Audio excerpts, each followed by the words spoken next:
tartışmalar 1950'lere gidiyor. İşte makineler düşünebilir mi ya da yapay zekanın insan mı değil mi, yapay zeka ile insan arasındaki ayrımı nasıl yapabiliriz şeklinde tartışmalar var. 1950'lerde yapılan tartışmalar. Fakat tarihsel olarak daha erken zamanda var. Yani mesela çok İslam dünyasında bilinmiyor. Mesela İbn Cinni'nin işte makineler düşünebilir mi tartışması İbn Cinni tarafından da yapılmış olan bir tartışma. Descartes da 17. yüzyılda Descartes'in makineler düşünebilir mi düşünmez mi tartışması var. Fakat teknolojinin gelişmesiyle birlikte bu daha ete kemiğe bürünüyor. Daha cismani bir tartışma haline geliyor. 1970'lerde işte yapay zeka kışı deniliyor. Zira bu dönemde yapay zekanın istenilen seviyeye gelmediğine yakınıyor. Burada bir takım yorumlar var. Yorumlar şu: gerekli yatırımlar yapılmadı.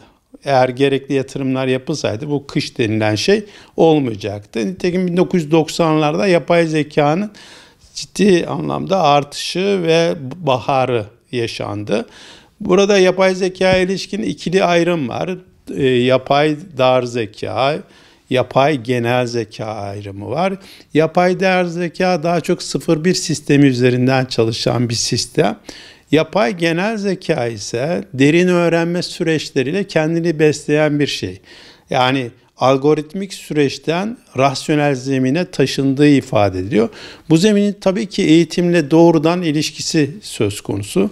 Zira eğitim denilen şey sofistik olan bir şey. Yani bilgiyle doğrudan ilişkili olan bir şey. Ve yapay zekanın bilgi edinmesi ve bilgiyi işlemesi, bilgiyi yoğurması problem değil. Yapay zeka bunları yapabilen bir şey. Zira insanda var olan melekeler, algılama, muhasebe etme, muhakeme etme, mukayese etmek süreçleri yapay zekada da var. Yapay zekanın bu süreçleri barındırması insan için acaba insanın yerini yapay zeka alıyor mu? Ya da insan yapay zeka karşısında köleleşecek mi, köleleşmeyecek mi tartışması doğuruyor. Bu tartışma bazen böyle komplo tartışmalarına dönüyor. Bu da sağlıklı değil. Yani işte insan tamamıyla iradesini yapay zeka teslim edecek, köleleşecek, insan iradesi ortadan kalkacak ve yapay zeka insanlar üzerinde hakimiyet kuracak ve insan yapay zeka köleleşecek iddiaları var. Bunlar biraz komplo çerçevesindeki iddialar. Çok sağlıklı gelen iddialar değil.